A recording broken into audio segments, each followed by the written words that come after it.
तो finally guys यह कहानी मुझे बहुत ही ज़्यादा पसंद आई। मूवी की रेटिंग 6.1 है और यह मूवी सन 2024 में रिलीज हुई थी। इस कहानी के अंदर हमें एक रोबोट को दिखाया गया है जो एक इंसान के साथ शारीरिक संबंध बनाती है और वह लड़की बहुत ही ज़्यादा खूबसूरत होती है जिसका नाम एलिस होता है। तो अब कहानी शुरू करते हैं। कहानी की शुरुआत में हम देखते हैं निक और मैगी नाम के एक कपल को। मैगी बहुत ही अच्छी लड़की होती है और उसकी निक से शादी होती है और उसकी एक बेटी भी होती है जिसका नाम इसला होता है। लेकिन मैगी के हार्ट में थोड़ी सी प्रॉब्लम होती है जिसके चलते उसे हॉस्पिटल में रखा गया है क्योंकि उसके दिल का ट्रीटमेंट चल रहा है। फिर हम देखते हैं निक को जो इसला के साथ एक मॉल के अंदर आया था। यहाँ पर अचानक से इसला उसका हाथ छोड़कर कहीं अकेले भटक जाती है। निक उसे ढूंढने के चक्कर में बहुत ही ज्यादा परेशान हो जाता है। आखिरकार बहुत देर ढूंढने के बाद अचानक से इसला के सामने एक रोबोट आती है और वो उसका हाथ पकड़कर सीधा उसे निक के पास ले जाती है। निक उस रोबो से मिलकर बहुत ही ज्यादा खुश होता है। इस रोबो का नाम एलिस है और ये बहुत ही ज्यादा खूबसूरत है। आपकी जानकारी के लिए बता दूं कि इसके अंदर इंसानों के हर वो इमोशंस डाले गए हैं जो एक जीती जाती लड़की औरत में होते हैं। इसी वजह से एलिस बहुत ही ज्यादा स्पेशल है। फिर निक की बेटी इसला उससे गुजारिश करती है कि डैड प्लीज इस रोबोट को खरीद लो, प्लीज डैड, मुझे बहुत ज्यादा पसंद है। और उसके डैड एलिस को खरीद लेते हैं। नेक्स्ट डे एलिस अपने सामान के साथ निक के घर पहुंच जाती है जहां पर सबसे पहले आते ही वह निक के रूम में जाती है। रूम के अंदर जाते ही वह उसके घर का सारा बिखरा हुआ सामान समेटने लगती है और यह देखकर निक बहुत ही ज्यादा खुश होता है। अब निक अपनी बेटी को स्कूल छोड़ने के लिए जा रहा था और एलिस बाहर से घर के अंदर से उसे बाय बोल रही थी। यह देखकर सब बहुत ही ज्यादा खुश होते हैं। उसकी बेटी और निक दोनों, उनके घर में कोई मेंबर आ चुका था, उन्हें ऐसी फीलिंग्स आ रही थी। फिर शाम हो जाती है और शाम को जब निक घर लौट कर आता है वह देखता है कि एलिस ने बहुत ही अच्छा डिनर बनाया है जिसे खाकर वह बहुत ही ज्यादा खुश होता है। अब एलिस थोड़ी देर के लिए रेस्ट लेने के लिए जाती है।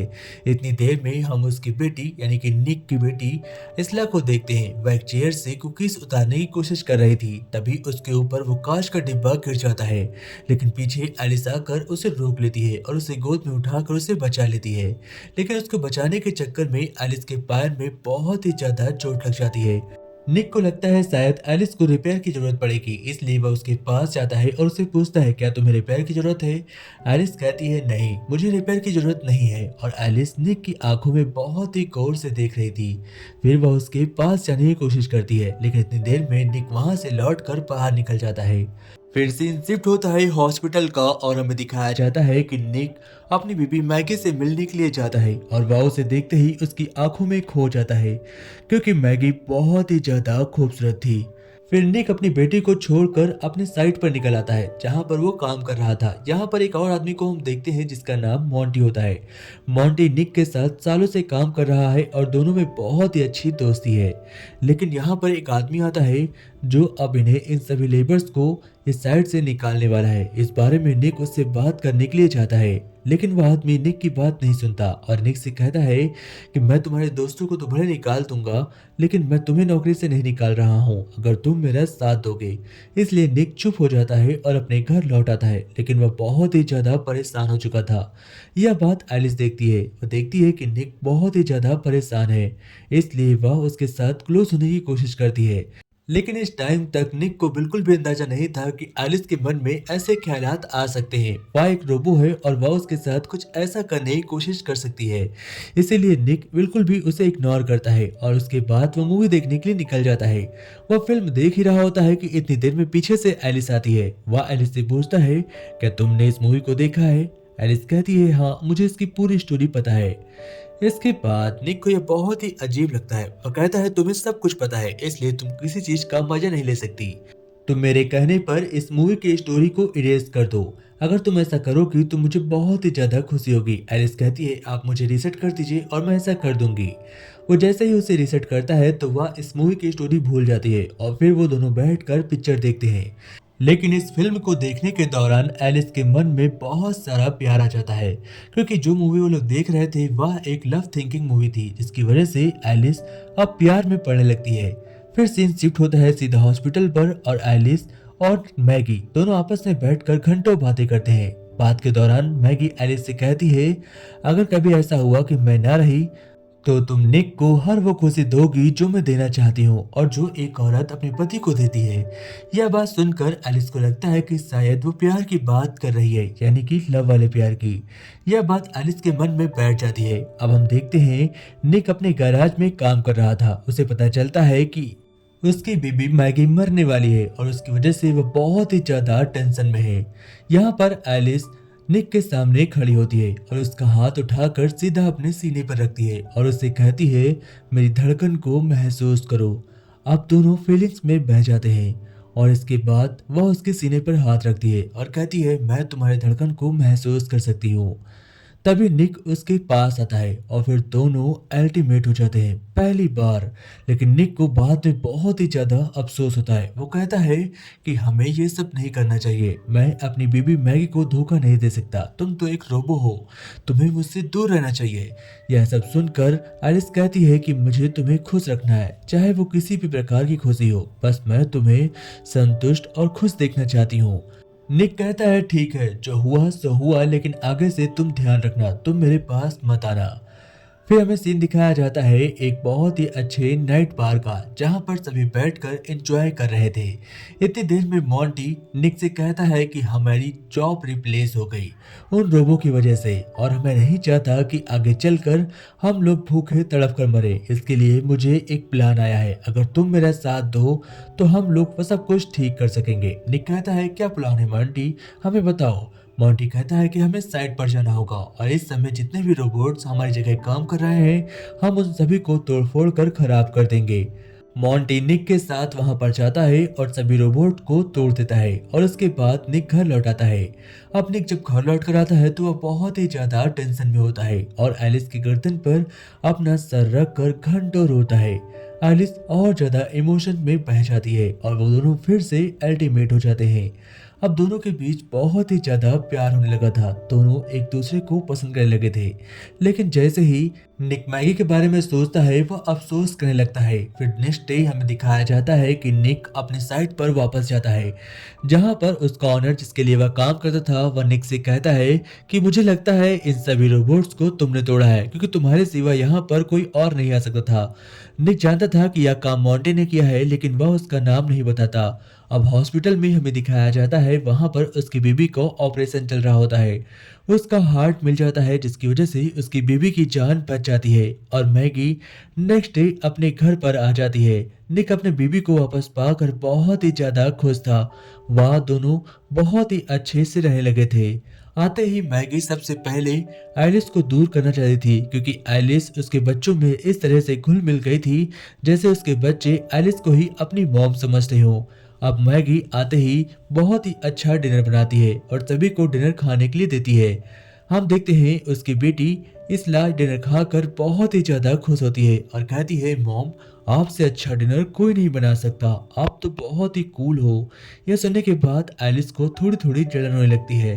वह समझ चुकी थी कि अगर मैगी इस घर के अंदर रही तो वो पूरी तरीके से बर्बाद हो जाएगी। उसने इतने दिनों में जो कुछ भी इकट्ठा किया है वो सब कुछ खो देगी। हो तो वो एक रोबोट ही, लेकिन उसके मन में इमोशंस जाग गए हैं इंसानों वाले, इसीलिए उसे जेलस फील हो रहा था। मैगी बहुत दिनों बाद घर लौट कर आती है, जिसकी वजह से उसका पति निक उसके लिए बहुत ही अच्छे तरीके से रूम को डेकोरेट करता है और दोनों एक दूसरे को मन भर कर प्यार कर रहे होते हैं कि इसी बीच एलिस आती है और रूम को खोलकर उन दोनों को डिस्टर्ब करती है और निक से कहती है कि तुमसे मिलने मॉन्टी आया है। अब निक मॉन्टी के पास आता है और उससे बातचीत कर रहा था, लेकिन मॉन्टी बहुत ही ज्यादा नशे में था। वह निक को बेमतलब पीटने लगता है, उससे झगड़ा करने लगता है और निक को बहुत ही ज्यादा चोट चोट पहुंचा देता है, जिसकी वजह से एलिस को बहुत ही ज्यादा गुस्सा आता है। एलिस बाहर निकलती है और उसके हाथ में एक बियर बोतल फोड़ देती है। फिर वह उसे पंच करने वाली थी कि निक उसे बीच में ही रोक लेता है और एलिस से कहता है, इतना गुस्सा करना बिल्कुल भी ठीक नहीं है।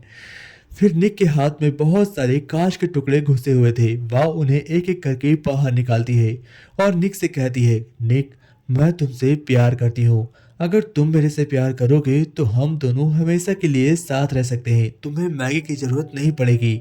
लेकिन निक मैगी से सच्चा प्यार करता था, इसलिए वह एलिस से कहता है कि तुम एक रोबो हो और हम दोनों एक दूसरे के लायक नहीं है, इसीलिए मैं तुमसे प्यार नहीं कर सकता।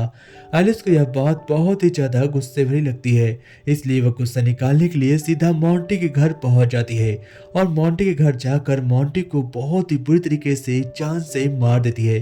बीच में मोंटी के पास भी एक रोबो था और वो एलिस को रोकने के लिए आया था, लेकिन वह उसे रोक नहीं पाती क्योंकि वह रोबो अभी अपने सिस्टम पर काम कर रही है, उसे रीसेट नहीं किया गया है और एलिस अपने खुद से सोच से काम करती है, जिसकी वजह से वह बहुत ही ज्यादा गुस्सैल, आक्रामक और जेलसी हो गई है।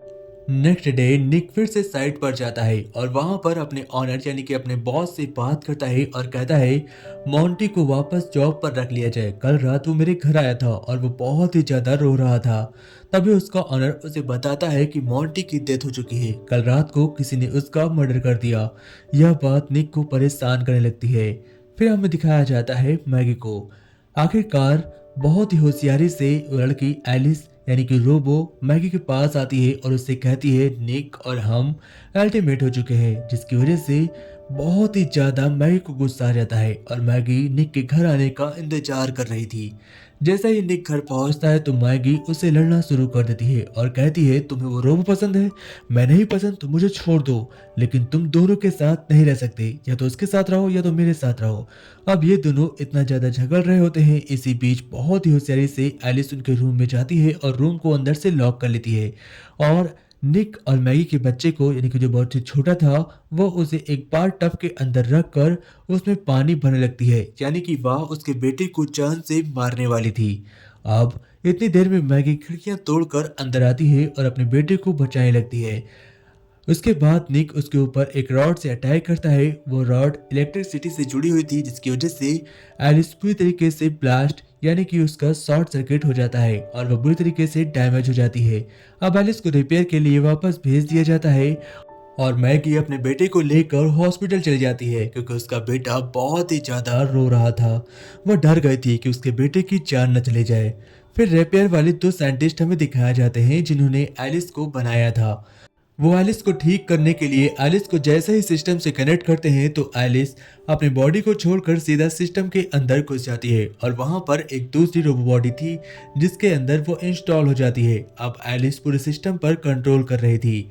वह मिलने के लिए उसी रिपेयर बॉडी के साथ ही निक के पास आती है और निक से कहती है कि मैं तुम्हारे बच्चे और बीबी को मार दूंगी अगर तुम मेरे साथ नहीं रहे तो। यह सुनकर निक को बहुत ही गुस्सा आता है, लेकिन निक कुछ नहीं कर सकता था, इसीलिए वह अपना दिमाग का यूज करता है और उसे गले लगाता है। जैसे ही वो उसके साथ एक दो मिनट गले लगाती है, उसके पीछे से वो उसकी चिप निकाल देता है और एलिस यहाँ पर बंद हो जाती है। लेकिन क्योंकि एलिस सिस्टम में घुस चुकी थी, वह एक नए रोबो के साथ सीधा उसके हॉस्पिटल पहुंच जाती है और हॉस्पिटल पहुंचने के बाद यहाँ पर वो मैगी और इसला को जान से मारने वाली थी। लेकिन इससे पहले वो मैगी और इसला को जान से मारती, निक भागता हुआ सीधा हॉस्पिटल ही आ रहा था और वो हॉस्पिटल सही टाइम पर पहुंच जाता है। जब हम देखते हैं कि बुरी तरीके से मैगी मरने वाली होती है, इतनी देर में निक पीछे से आकर इस खतरनाक रोबो का सर फोड़ देता है। लेकिन एलिस फिर उठ जाती है और बहुत ही होशियारी से वह मैगी को ढूंढने लगती है। वह निक के ऊपर अटैक नहीं करती, लेकिन वह मैगी इसला को जान से मारना चाहती है ताकि निक हमेशा के लिए खुश रहे, क्योंकि एक अकेला इंसान हमेशा ही खुश रहता है। लास्ट सीन में एलिस मैगी को जान से मारने वाली थी। वह मैगी के ऊपर एक बहुत ही खतरनाक रॉड उठाती है उसे मारने के लिए कि पीछे से निक कार लेकर आता है और वह उसे ठोक देता है। अब मैगी को लगता है कि शायद वो एलिस मर चुकी है, इसीलिए वह अपनी बेटी इसला के साथ यहाँ से निकलने वाली थी। लेकिन एलिस अभी भी जिंदा बच जाती है। वह फिर से मैगी की टांग पकड़कर खींचने लगती है। फिर से निक उठता है और उसके पास सर में इस बार एक बहुत ही बड़ा स्क्रू घुसा देता है, जिसकी वजह से उसका सिस्टम बहुत ही बुरी तरीके से फेल हो जाता है और एलिस मारी जाती है। अब लास्ट का सीन हम देखते हैं और लास्ट में मैगी और उसका छोटा बच्चा और निक सभी हॉस्पिटल में होते हैं, लेकिन सभी बहुत ही ज्यादा खुश थे। आइलिस को पूरी तरीके से डिस्ट्रॉय कर दिया जाता है, लेकिन अभी भी आइलिस एक नए सॉफ्टवेयर में होती है। बस उसे एक इंस्टॉल बॉडी की जरूरत थी। जैसे ही कोई एआई उससे कनेक्ट होगा वो फिर जिंदा हो जाएगी। और इसी के साथ यह मूवी खत्म होती है। जय हिंद दोस्तों, टेक केयर।